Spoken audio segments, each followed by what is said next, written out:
Good morning, class 8 once again. And as you all know, we have started with winds and pressure belts. So we have done till the trade winds part. Okay, let me again share screen and go ahead. All of you, please read the project part well. What is the project? And start your research. We are not telling you that all the information that you get has to be from your study material only, but you all can find out interesting facts, and while you explain, you can add on to those things. But everybody must explain and make a video, and I must see your face. Means you need to talk in that video. Make it of 3 minutes to 4 minutes, but not an 7-8 minutes long one. Not a huge explanation is needed. Start working on it. Okay, then you people will be able to finish it on time. Now, last day we all already learned that what are the northeast trades, what are the southeast trades. This part is clear. So from subtropical high and subtropical high, the winds are getting divided into two parts.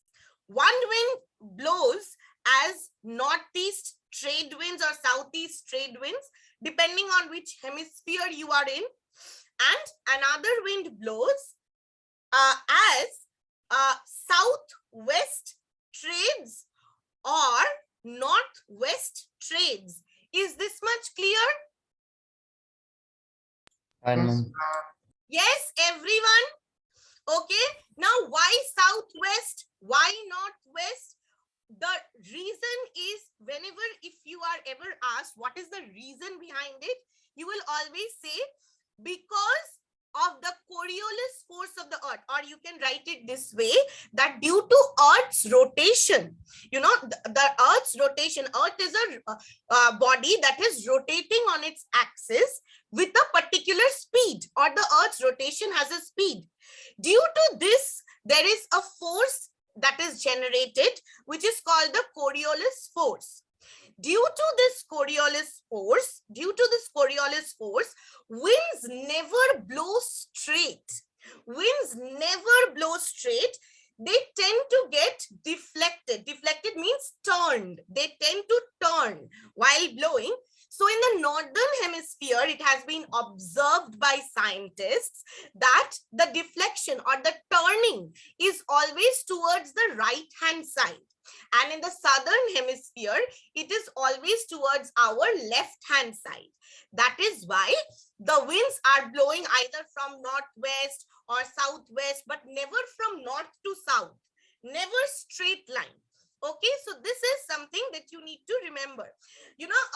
How this is also a very fun thing, how it was found out.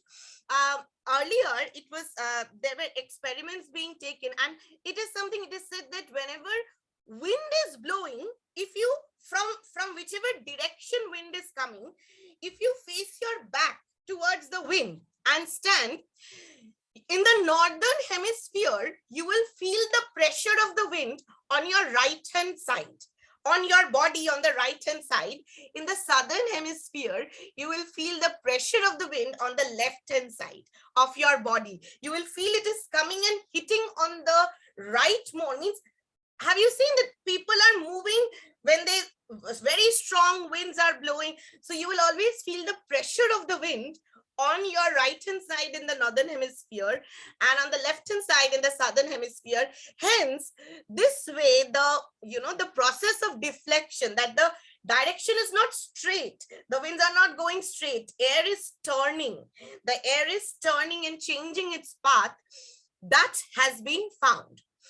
Okay, so why the middle part, that is the equatorial low pressure belt, what is happening is northeast trades and southeast trades are meeting. The two trade winds are meeting, and when they are meeting, now by the time they are meeting in the equatorial region, it is very hot. Now, these two trade winds cannot go, past like that and or mixing or something like that. So what is happening, and it is very hot also, the air has become warm and lighter. So they meet and they go up in the equatorial low pressure belt region, meet and go up. That is why, since there is no horizontal movement of wind as such, very little horizontal movement of wind. So when traders used to come to this region, okay, for trading, they used to they used ships for sailing and trading to different parts of the world. So in this region, they found a huge lack of wind movement. Okay, and the ships used to move very slowly because there was no horizontal movement of wind, rather air current, warm air rising. So air current was there. That is why, due to lack of wind movement, they used to call this region doldrums, where sailing of ships was very difficult. This much is absolutely clear. Yes, ma'am. Yes. Yes, anything Yes, ma'am. that maybe it's not very clear? Okay, now when you do India, now you will understand, when we do India's climate, these southeast trade winds actually, remember one fact, that in the southern hemisphere there are more water bodies, and in the northern hemisphere there is more land than water bodies. But in the southern hemisphere you have an entire chunk. If you look at your atlas, you will see a huge chunk which is called the Southern Ocean, the entire Southern Ocean. So now when the southeast trade winds are coming towards the equatorial region, what happens is, they come towards the equatorial region and then they crosses the equator and again turn towards the left. And these trades, I'll tell you how, when we do India, these trade winds, since they are mostly blowing over oceans, has a lot of moisture. These winds enter India and bring the monsoon season. These trade winds are the ones that are responsible for the monsoon season that we have in India, or all the rainfall. We call it, the monsoon comes to India. We call this winds only the monsoon winds. When they come, when they cross, and these trades bring a lot of rainfall. On the other hand, this is during the summer season. When I teach you shifting of pressure belts, I'll explain this. Now as winter is coming, now India is in the tropical zone from 30 degree. We see now it is the northeast trades that are coming in India. Northeast trades which are blowing in India. So we'll come to the India's climate and what is happening when we go there.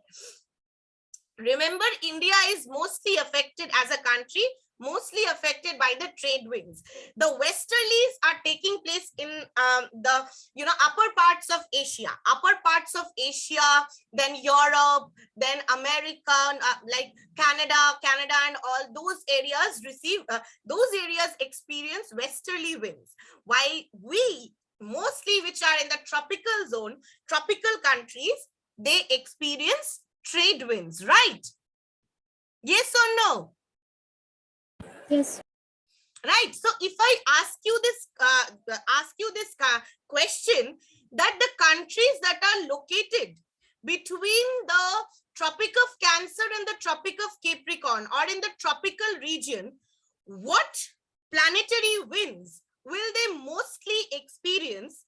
Your answer will always be trade winds. Northeast and south. Northeast and southeast. So whatever trade winds, wherever they are, whether in the northern hemisphere, southern hemisphere, so countries located within the tropics, like India, like Bangladesh, like Indonesia, all these countries that we are talking about that are located within the tropical region, that is between the Tropic of Cancer, Capricorn. So this region will always receive trade winds, while Europe, Americas, Canada and all those regions receive those regions experience westerlies. Now, one more thing, since the trade winds always starts from the east and blows towards the west, the trade winds are also called easterlies. They are called tropical easterlies, between the tropics, hence tropical easterlies. From the subtropical high pressure belt, there is another set of winds that is now blowing towards the subpolar low pressure belts, because it is getting divided into two. There is low pressure on two sides, so both sides wind will blow. Now these winds always starts from the western direction, from west From to southwest. From southwest to north. southwest, but always starting from the western half. Hence, they are called westerlies. Trade winds are also called tropical easterlies, and the other wind that we have, that is called westerlies. So many a times in class 9, also you have this topic. So this is a very common question. Differentiate between easterlies and westerlies. So sometimes people, or tropical easterlies and westerlies. So many people get confused. What are easterlies? Easterlies are nothing but either these trades or the other one. I'll tell. So there are two easterly winds. So you can always write that easterly winds starts from the east, blows towards the west. So it can be northeast also, southeast also. And westerly winds starts from the west and blows towards the east.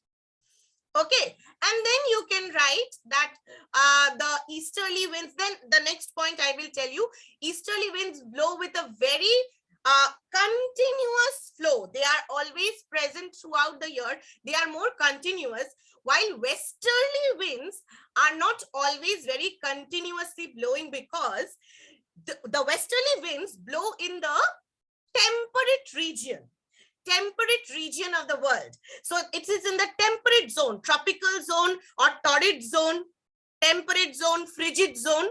So westerly winds always blow in the temperate zone. You can write easterly winds, that is the easterly trades, always blow in the tropical zone. That is another difference. Easterly winds, that is the trade winds, they blow with a continuity. There is always a continuity, means they are not very often disturbed. But westerly winds are often disturbed, and there is break in these wind movements due to formation of cyclones. There is something called temperate cyclones that form in the temperate zone. So that is why the path of the westerlies are many times disturbed.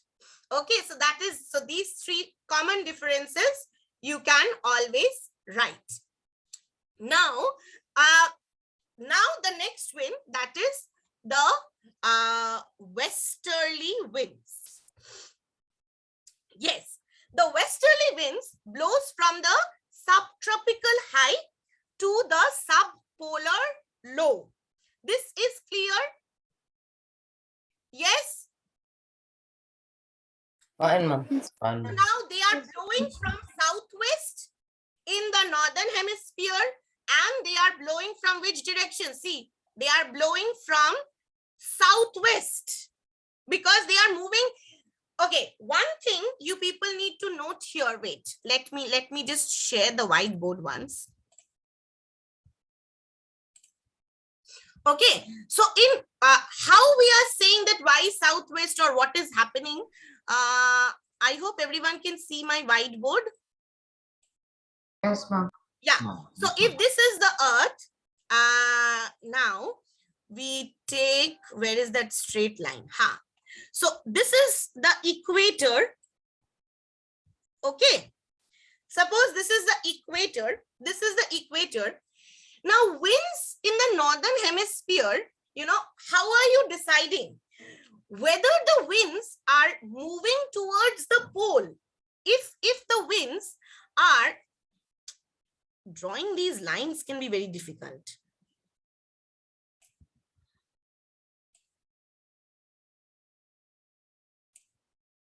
Now let's take, this is the subpolar low. Okay.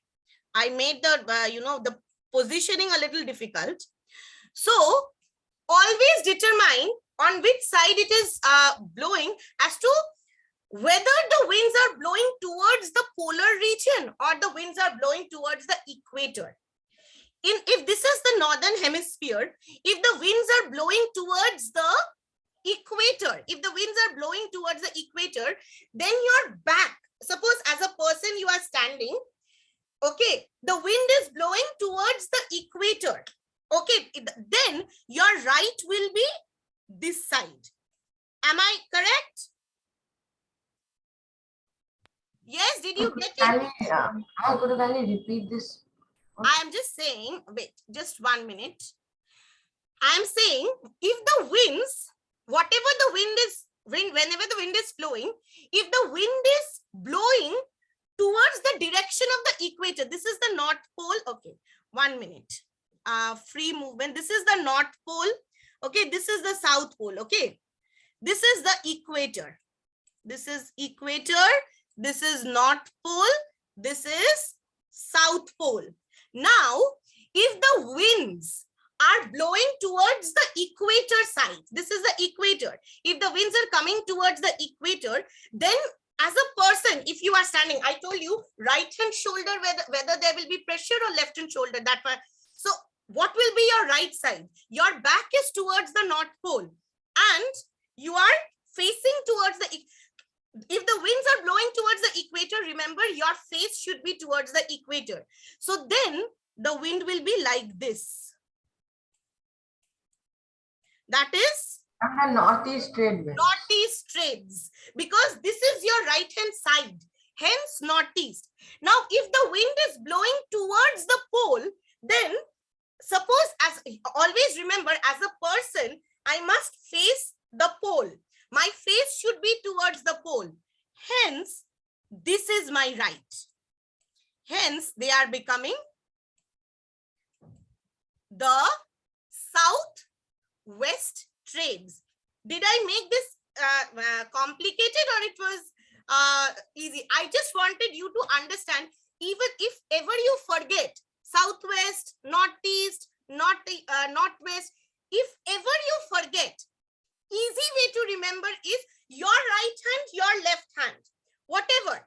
Now, you need to remember whether the winds are coming towards the equator or whether the winds are going towards the poles. Okay, now whenever the winds are coming towards the equator, remember you are facing the equator side.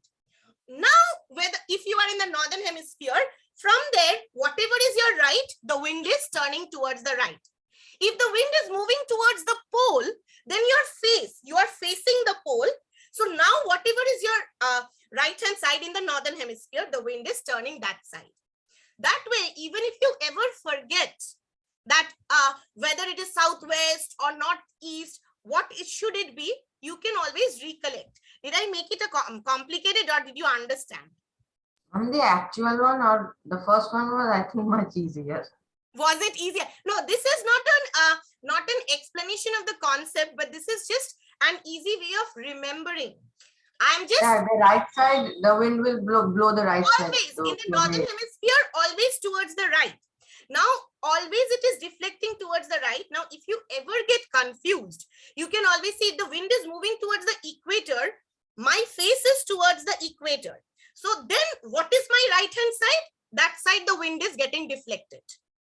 The wind is blowing towards that side. If the wind is moving towards the pole, whatever is my right side, the wind is getting deflected towards that side. So if you ever forget, you can remember it this way. Means, or you can work it out logically, apply your logical sense and find out. What about the others? Same way, if the wind is coming from the southern hemisphere, whatever is my left, now if the wind is blowing towards the equator, if the wind is blowing towards the equator, whatever is my left hand side, I will face the equator. It is getting deflected towards my left because of the Coriolis force. If the wind is blowing towards the south pole, I will face the south pole, and wherever is my left hand, the wind is getting deflected that side. Sorry, I drew it wrong. It will be the opposite. Okay, so whatever is my left side this way, so it will blow towards my left. This is a small thing. Okay, 1 minute. Sorry, I stopped share. Now the westerly winds, as I was talking, telling you all, the westerly winds are known by very funny names in the southern hemisphere. In the southern hemisphere, basically, when these westerly winds are blowing, they are blowing over an ocean, a water body. You will see if you look at your map, if anyone has an atlas, northern hemisphere has more land and southern hemisphere has more water bodies. Okay, so keeping that in mind, the entire southern ocean is there. Now, whenever there is land, what happens is man is building, constructing buildings, tall buildings, trees, jungles, this, that. So the wind is getting blocked by many things. So the speed of the wind in the northern hemisphere is lesser because on land we build so many things. While on oceans, the wind can blow without any obstruction in its path. Hence, the speed of the wind is quite high. So in the southern hemisphere, you know, these winds that blow over the temperate region, the westerlies that are blowing in the temperate region from subtropical high to subpolar low, these winds blow with a great speed. And because of the speed, they make a noise. Have you heard that when winds blow with a speed, they make a noise? Yes, ma'am. Yes, Have ma'am. you Yes, experienced ma'am. that? Yes, ma'am. Yes, ma'am. Yes. During Yes, ma'am. If you I'm ever fun. see that winds, when the winds are blowing with a great speed, they will make, there's a noise. There's a sound that a whoosh noise. absolutely. So that is why the westerly winds are known as the roaring 40s, furious 50s, and shrieking or screaming 60s in the southern hemisphere. When they are blowing from 40 degrees south to 50 degrees south, so roaring 40s, 50 to 60, furious 50s over the around 50 degrees south latitudes. So furious 50s, and when they are blowing from the around the 60-degree latitude, they are known as shrieking 60s. So all roaring, furious, shrieking. Furious means as if the wind is angry. So it is blowing with that greatest speed. Why it is only in the southern hemisphere? Because in the northern hemisphere, there is land, more land and less water bodies. And whenever there is land, as I said, there are tall buildings, there are forests, there are mountains, there are so many things that we have constructed. So wind never, whenever these blockages are there, so the wind speed is reduced. These are obstructions in the path of the wind. But in oceans, in big oceans or seas, the wind can blow without any obstruction, and hence their speed is quite high. Thus, the names in the southern hemisphere, when they are blowing around the 40-degree south latitude, roaring 40s. When they are blowing near the 50-degree south latitude, furious, as if the winds are angry, furious 50s. And when they are blowing near the 60-degree latitude, shrieking 60s.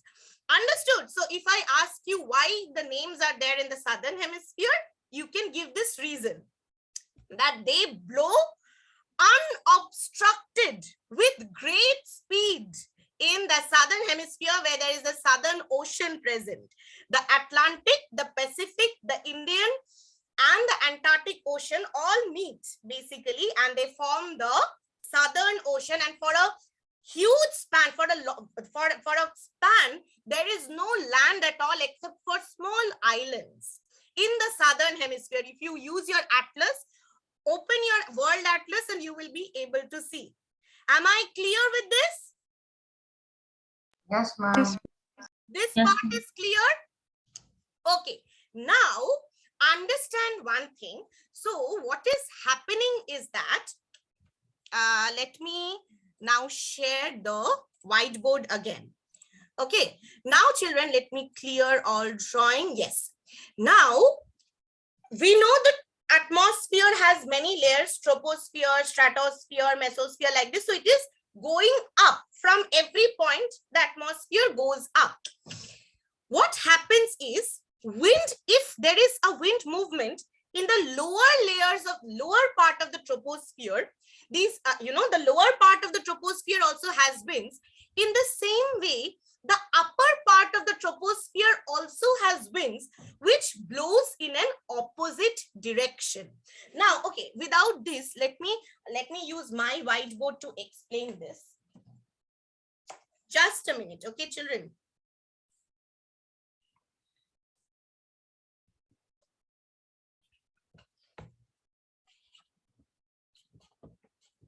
Okay, now let us take, this is land. This is a land. This is, I'm showing it in a flat way. This is the surface of the earth.